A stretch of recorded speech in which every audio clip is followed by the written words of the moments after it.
Al-hikmatu As-saminatu was-salasun, hikmah yang ke-38. La tata'adda niyata himmatik ila ghairihi, fal karimu la tatakhattahu al-amal. Yang artinya la tata'adda niyatu himmatika ila ghairihi, tidak akan melewati niat keinginanmu kepada selain Allah. Fal karim, maka Allah yang maha mulia, la tatakhattahu al-amal, tidak akan lewat kepada Allah al-amal, apa semua keinginan-keinginan. Jadi hikmah ini secara ringkas adalah kesimpulan dari hikmah yang ke-37. Hikmah yang ke-37 kita sudah membahas bahwasanya kana Allah wa la syai'a ma'ahu wa huwa al-ana 'ala ma 'alaihi kana. Allah Subhanahu wa taala sudah ada dan tidak ada sesuatu yang membersamai Allah Subhanahu wa taala. Kita sudah jelaskan perbedaan antara wujud Allah Subhanahu wa taala dan makhluk. Allah Subhanahu wa taala adalah wajibul wujud. Wujudnya Allah, adanya Allah bersifat azali. Artinya Allah ada dengan sendirinya, dan adanya Allah itu dengan tanpa awalan. Yang dimaksud dengan azali adalah adanya Allah Subhanahu wa taala dengan tanpa awalan. Kita juga sudah menjelaskan kemarin kemustahilan adanya tasalsul atau regresi ke belakang yang tidak terbatas. Misalkan ketika kita sebagai contoh mengatakan ayam itu terbuat atau tercipta dari telur. Telur itu tercipta dari ayam. Ayam itu tercipta dari apa? Dari telur lagi. Telur tercipta dari apa? Dari ayam. Terus begitu ke belakang dengan tidak terbatas, dan kita hukumi regresi tidak terbatas ke belakang ataupun tasalsul itu adalah mustahil. Pasti ada satu titik, itu disebut dengan nuqtatu al-wujud. Ada zat yang menciptakan sehingga kemudian itulah yang kita sebut dalam agama Islam disebut dengan zat yang wajibul wujud atau Allah Subhanahu wa taala. Adanya Allah Subhanahu wa taala tidak diciptakan, dan wujudnya Allah bersifat azali, artinya tidak ada permulaannya. Allah lah yang telah menciptakan segala sesuatu. Maka Allah disebut Al-Khaliq, pencipta. Segala selain Allah Subhanahu wa taala adalah makhluk, adalah ciptaan Allah. Maka bagaimana kita akan menggantungkan keinginan kita kepada zat, kepada sesuatu yang dia sendiri tidak bisa mempunyai wujud yang zati, tidak bisa mendatangkan kemanfaatan bagi dirinya, tidak bisa menolak kemudaratan dari dirinya. Saya ulangi lagi. Bagaimana kalau kita sudah paham akan hal itu, bahwasanya Allah lah yang telah menciptakan sesuatu. Segala sesuatu bergantung kepada Allah Subhanahu wa taala. Apakah logis kita sebagai makhluk ini menggantungkan niat kita, harapan kita kepada makhluk yang sebenarnya tidak bisa mendatangkan kemanfaatan atau menolak kemudaratan dari dirinya sendiri? Tidak masuk akal. Karena hanya Allah lah Subhanahu wa taala yang kemudian bisa memberikan kemanfaatan dan bisa menolak keburukan. Selain Allah Subhanahu wa taala tidak bisa mendatangkan kemanfaatan atau keburukan bagi kita. Jadi bagaimana kita berangkat dari akidah ini bahwasanya tidak ada Tuhan selain Allah Subhanahu wa taala, kita kemudian secara amaliyah di kehidupan sehari-hari memang kita mengatakan la ilaha illallah, tetapi apakah suluk ataupun yang kita lakukan setiap hari itu sudah mencerminkan la ilaha illallah? Bukankah kadang-kadang kita secara spontan mengatakan, saya kalau nggak minum obat ini nggak sembuh. Kadang-kadang kan kita, kalau saya nggak minum obat ini nggak sembuh. Secara tidak sadar kita begitu kan. Orang itu kan punya orang dalam itu. Kalau nggak ada dia kan tidak kira masuk. Secara nggak sadar kita seperti itu. Sebenarnya kata-kata seperti itu bertentangan dengan nilai tauhid yang kita yakini. Kalau kita yakin la ilaha illallah, la haula wala quwata illa billah, kita akan pasrah total kepada Allah Subhanahu wa taala. Orang yang tauhid dalam hatinya mantap dan tercermin dari perilakunya, maka akan tenang ketika hidup di dunia ini, karena dia tahu semuanya sudah diatur oleh Allah Subhanahu wa taala. Kalau kita ingin sesuatu, baik kesehatan bagi diri kita, menginginkan ketenangan dalam hidup, memintanya hanya kepada Allah Subhanahu wa taala. Karena kita tahu makhluk selain Allah itu tidak bisa mendatangkan manfaat bagi dirinya ataupun menolak bagi dirinya, apalagi bisa mendatangkan manfaat dan menolak bagi orang lain, tidak mungkin. Jadi bagaimana tauhid yang sudah mantap ini, keyakinan bahwasanya Allah Subhanahu wa taala adalah zat yang wajibul wujud, yang wujudnya bersifat dzati, wujudnya Allah bersifat azali, tidak ada permulaannya, yang mempunyai maha kuasa atas segala sesuatu. Ini kemudian kita internalisasi dan terpancar tampak dari perilaku kita. Jangan sampai mulut kita mengatakan la ilaha illallah, tapi kita menyembah-nyembah, mohon maaf, menjilat-jilat atasan untuk jabatan tertentu, mohon maaf gitu. Mohon maaf, jangan sampai kita mengatakan la ilaha illallah tapi kita percaya ada yang sesuatu zat selain Allah yang bisa mendatangkan keburukan dan manfaat bagi kita. Nah, ini adalah bagaimana dari tauhid yang mantap itu kita praktekkan dalam kehidupan sehari-hari kita. Dan ini kalau kita bisa sampai seperti ini, insyaallah kehidupan kita akan tenang. Baik, itu yang pertama. Kemudian berikutnya, apakah makna tauhid dan menggantungkan niat kita kepada selain Allah ini, atau tidak bolehnya kita menggantungkan keinginan kepada selain Allah ini bertentangan dengan ketika kita mencari sebab-sebab. Misalkan ketika kita sakit, tentunya kita memohon yang menyembuhkan kita adalah Allah Subhanahu wa taala. Tapi kita juga diperintahkan untuk mencari sebab-sebab kesembuhan. Dengan apa? Minum obat, pergi ke dokter. Apakah pergi ke dokter, minum obat ini bertentangan dengan keyakinan bahwasanya Allah Subhanahu wa taala adalah zat yang bisa menyembuhkan kita? Tentunya ini tidak bertentangan. Kenapa? Karena ini mencari sebab ini termasuk yang diperintahkan oleh Allah Subhanahu wa taala. Jadi tidak benar misalkan karena yakin bahwasanya ini semua yang menyembuhkan adalah Allah. Kalau sakit kemudian enggak berobat, kalau sakit enggak ke dokter ya. Mencari asbab, mencari sebab-sebab kesembuhan itu diperintahkan oleh Allah Subhanahu wa taala. Maka keyakinan kita yang benar bagaimana? Saya berusaha, ikhtiar, kasab untuk bisa menyembuhkan diri saya, tetapi keyakinan kita yang menyembuhkan saya adalah Allah Subhanahu wa taala. Dan saya kira ini semua akal, logika kita pasti menerima. Enggak mungkin kita itu yakin, oh ya Allah yang menyembuhkan saya bodrek, yang menyembuhkan saya bodrek. Enggak. Kita tahu bodrek ini hanya sebab, dan yang menyembuhkan adalah Allah Subhanahu wa taala. Jadi ada sebab-sebab yang diperintahkan bagi kita untuk mencarinya, dan ini sudah sesuai dengan sunnatullah, namanya sunnatullah.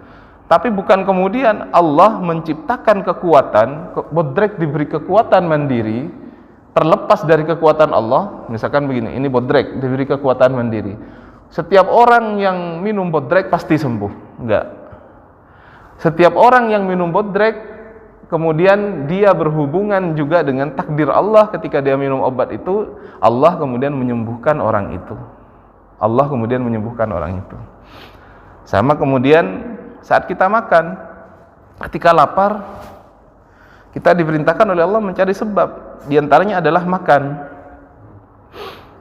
Ya Allah, Engkau mampu ya Allah memberikan aku rasa kenyang tanpa makannya, mampu Allah. Tapi Allah memerintahkan kita mencari sebab makan. Maka keyakinan bagaimana? Saya karena lapar ini makan, diperintahkan oleh Allah. Agar badan saya sehat, saya makan makanan sehat, diperintahkan oleh Allah. Tetapi yang memberikan saya rasa kenyang ini adalah Allah Subhanahu wa ta'ala. Coba sekarang, ada enggak penyakit yang Allah memutus antara rasa kenyang dan makanan? Ada, Pak? Ada orang makan 2 kilo, 3 kilo, tapi enggak kenyang-kenyang. Ini apa? Allah sudah memutus daripada memberi sifat rasa kenyang itu. Jadi ada orang makan terus, tapi enggak kenyang-kenyang, ada. Makanya sampai ada penyakit obesitas dan macam-macam, sampai orangnya enggak bisa gerak, ada. Jadi dia memutus sifat kenyang dari dirinya. Jadi keyakinan kita begitu. Jadi sifat-sifat yang materi ini adalah diperintahkan oleh Allah Subhanahu wa ta'ala. Maka kita berta'amul atau berhubungan dengan yang sebab-sebab seperti ini. Tapi keyakinan kita adalah yang memberikan hakikatnya adalah Allah Subhanahu wa ta'ala. Sama kemudian mungkin pertanyaan yang kemarin, apakah satu jabatan tertentu ini kalau kita mohon maaf nggak ngasih gitu, nggak ngasih ya itulah, nggak ngasih uang pelicin itu kita nggak dapat begitu ya. Kalau kita yakin karena uang pelicin itu kita masuk, maka ini menggantungkan yang punya kekuatan ya uang. Tapi apakah seperti itu? Enggak. Yang memberikan kita jabatan apapun itu adalah Allah Subhanahu wa ta'ala. Karena tidak ada yang berjalan di muka bumi ini kecuali takdir daripada Allah Subhanahu wa ta'ala. Maka saya ingat ada seorang ulama besar di Mesir bernama Syekh Sya'rawi di zaman Presiden Husni Mubarak. Husni Mubarak ini presiden yang otoriter, mirip dengan zaman Pak Harto dulu. Puluhan tahun juga memimpin Mesir. Namanya Husni Mubarak. Syekh Sya'rawi ini ulama Rabbani, enggak ada kepentingan, hanya takut kepada Allah Subhanahu wa ta'ala. Maka di satu forum, Syekh Sya'rawi pada waktu itu sudah sepuh, beliau harus pakai tongkat begitu, sudah sering sakit. Ini mampu menasehati presiden Mesir yang luar biasa itu, sampai begini ya, tawadhu sekali, sama Syekh Sya'rawi dipegang pundaknya.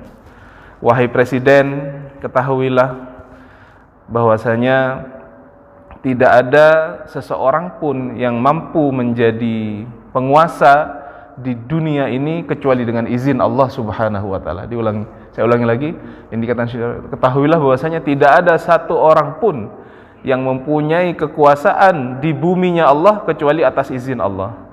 Apabila engkau bersifat adil, maka itu akan menjadi kebaikan bagimu dan juga bagi masyarakat. Tapi apabila engkau berlaku zalim, engkau akan dibenci oleh setiap orang dan engkau akan diminta pertanggungjawaban nanti.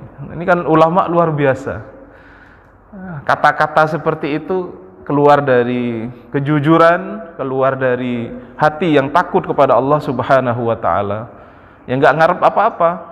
Ya, jangan sampai jadi, mohon maaf, ulama yang hanya pemanis mulut.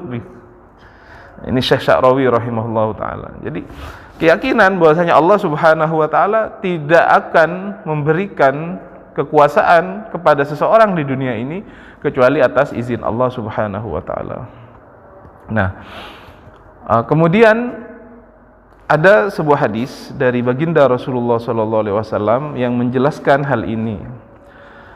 Ketika beliau bersama sahabat beliau Abdullah ibnu Abbas, beliau mengatakan ketika Abdullah ibnu Abbas ini masih kecil pada waktu itu, ya gulam inni u'allimuka kalimatin ihfazillah yahfazka ihfazillah tajidhu tujahak idza sa'alta fas'alillah wa idza ista'anta fasta'in billah wa'lam annal ummata law ijtama'at ala ay yanfa'uka bi syai'in lam yanfa'uka illa bi syai'in qad katabahu Allahu lak Wa in ijtama'u ala ay yadurruka bi syai'in lam yadurruka illa bi syai'in qad katabahu Allahu 'alaik.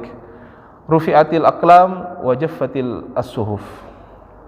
Nabi Muhammad berkata kepada Abdullah bin Abbas ketika masih kecil menjelaskan nilai-nilai akidah kepada Abdullah bin Abbas. Ya gulam, wahai anak kecil, inni u'allimuka kalimatin. Saya ingin mengajarkan kamu beberapa hal.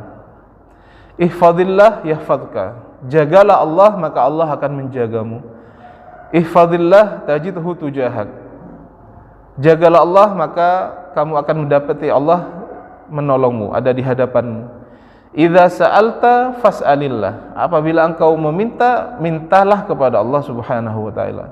Wa idza sta'anta, apabila engkau meminta pertolongan, fasta'in billah, mintalah pertolongan kepada Allah. Wa'lam, ketahuilah, annal ummata, sesungguhnya umat, semua orang, lau ijtama'at, andaikan mereka berkumpul ala ayyam fa'uka bisyai'in, untuk memberikan manfaat kepadamu dengan sesuatu, lam yanfa'uka, tidak bisa memberikan manfaat kepadamu illa bisyai'in qad katabahu Allahu lak, kecuali dengan sesuatu yang sudah dituliskan, ditetapkan oleh Allah Subhanahu wa taala bagimu.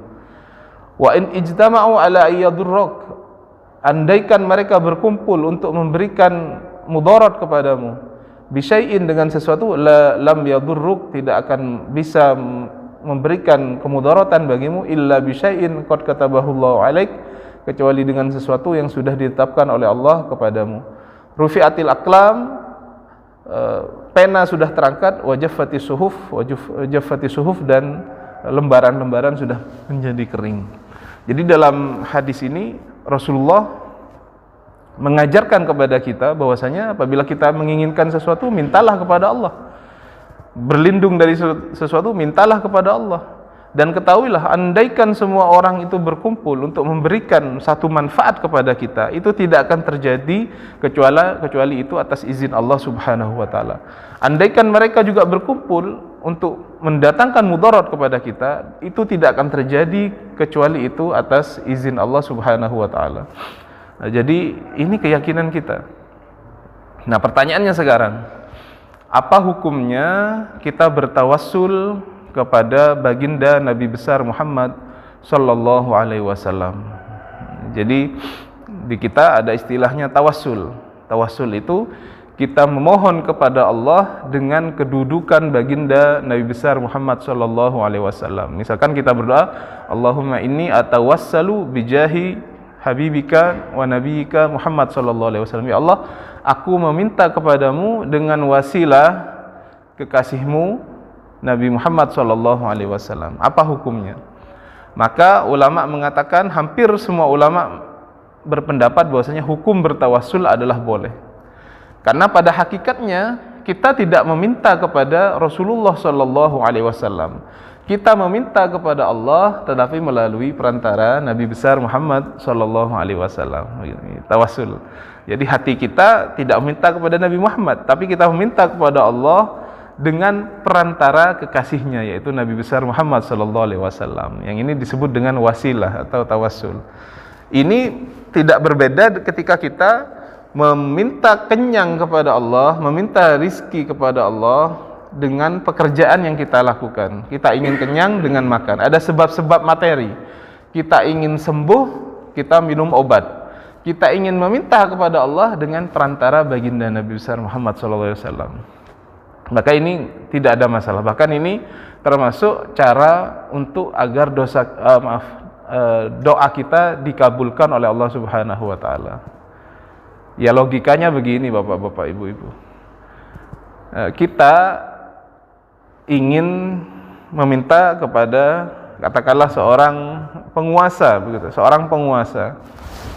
Kita tidak mempunyai hubungan yang dekat dengan penguasa ini. Tidak punya hubungan yang dekat. Tetapi kita kenal seseorang yang dekat dengan kita dan dia dekat dengan penguasa. Dia sangat dicintai oleh penguasa ini.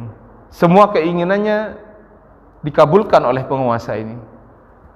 Kita minta kepada orang itu, tawassul itu, mohonlah saya dibantu ini. Kemudian orang yang dicintai penguasa ini bilang kepada atasannya atau penguasa tersebut. Nah, kira-kira dikabulkan apa enggak permintaannya? dia sangat dicintai, perkataannya sangat didengar oleh penguasa, tentunya kemungkinan besar akan diterima, begitu ya. Jadi kita ini namanya tawassul, konsep tawassul dalam Ahlus Sunnah wal Jamaah. Kita tidak meminta kepada Nabi, tapi kita menggunakan kedudukan Nabi Muhammad itu sebagai perantara agar doa-doa kita dikabulkan. Ada kemudian yang berpendapat tawassul ini hanya boleh kita lakukan ketika Nabi Muhammad masih hidup. Ketika beliau wafat, sudah nggak boleh kita bertawassul kepada Nabi. Nah, yang berpendapat seperti ini seakan-akan dia menggambarkan bahwasanya letak qabul atau terterimanya doa kita itu apabila ada Nabi jasadnya masih ada di dunia ini. Apakah kita meminta kepada Allah dengan jasad Nabi? Tidak. Makanya di Ahlus Sunnah wal Jamaah kita boleh bertawassul kepada Nabi baik beliau hidup ataupun wafat. Karena apa? Karena kita tidak memohon dengan jasadnya Nabi, tapi kita memohon dengan kedudukannya Nabi Muhammad SAW. Dan kita yakin bahwasanya sampai sekarang orang-orang itu termasuk para nabi ya ada hidup dalam kehidupan barzakh. Hidup dalam kehidupan barzakh ya. Jadi kita memohon dengan kedudukan Nabi. Bahkan kita tahu setiap kita selesai berdoa itu bahwasanya kita membaca doa selesai adzan dan memohon agar kedudukan Nabi ditambahkan. Wa ba'athul maqamal mahmud alladzi wa'adtah innaka la tukhliful mi'ad. Ya, jadi boleh kita bertawassul kepada Nabi besar Muhammad SAW dikarenakan beliau di antara sebab-sebab turunnya rahmat Allah Subhanahu wa taala dalam firman Allah Subhanahu wa taala, "Wa ma arsalnaka illa rahmatan lil alamin." Tidaklah aku mengutusmu Muhammad kecuali engkau sebagai rahmat bagi sekalian alam. Dan ini sudah dilakukan ya sejak zaman dahulu. Pernah orang di masa Nabi Muhammad itu kekeringan, maka mereka kemudian bertawassul dengan keluarganya Nabi, dengan pamannya Nabi, dengan Abbas begitu. Ini terjadi, ini tawassul. Bukan kita meminta kepada orangnya, tetapi dengan perantara orang tersebut kita memohon kepada Allah Subhanahu wa taala. Karena Nabi Muhammad ini adalah sebab turunnya rahmat kepada kita. Walau annahum idz zalamu anfusahum ja'uka fastaghfirullah wastaghfara lahumur rasul lawajadullaha tawwabar rahima. Walau annahum idz zalamu anfusahum, andaikan mereka menzalimi diri-diri mereka, ja'uka datang kepadamu wahai Muhammad, fastaghfirullah maka mereka kemudian meminta ampun kepada Allah, wastaghfara lahumur rasul dan rasul juga memintakan ampun bagi mereka, lawajadullaha tawwabar rahima maka mereka akan mendapati Allah Subhanahu wa taala tawwab, maha menerima ampunan, rahimah, maha pengasih dan penyayang. Jadi tidak benar misalkan ketika orang mengatakan kita tidak boleh bertawassul dengan kedudukan baginda Nabi besar Muhammad sallallahu alaihi wasallam dan juga para salihin. Kita boleh bertawassul dengan kedudukan mereka ya.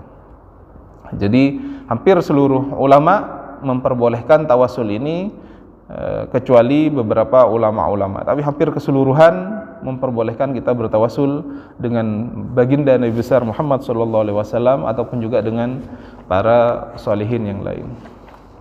Baik, jadi kesimpulan dari hikmah yang ke-38 ini, ketika kita mengetahui bahwasanya Allah Subhanahu wa taala adalah Allah yang mempunyai sifat wajibul wujud, Allah di mana dialah yang kemudian mempunyai kemanfaatan dan kemudaratan bagi semua makhluknya, yang memberikan kemanfaatan dan kemudaratan bagi semua makhluknya, dan makhluk tidak mempunyai seperti ini, tidak bisa mendatangkan kemanfaatan dan kemudaratan bagi orang lain, maka keyakinan dalam hati kita, tauhid yang sudah ada dalam hati kita ini hendaklah kita bawa dalam kehidupan kita.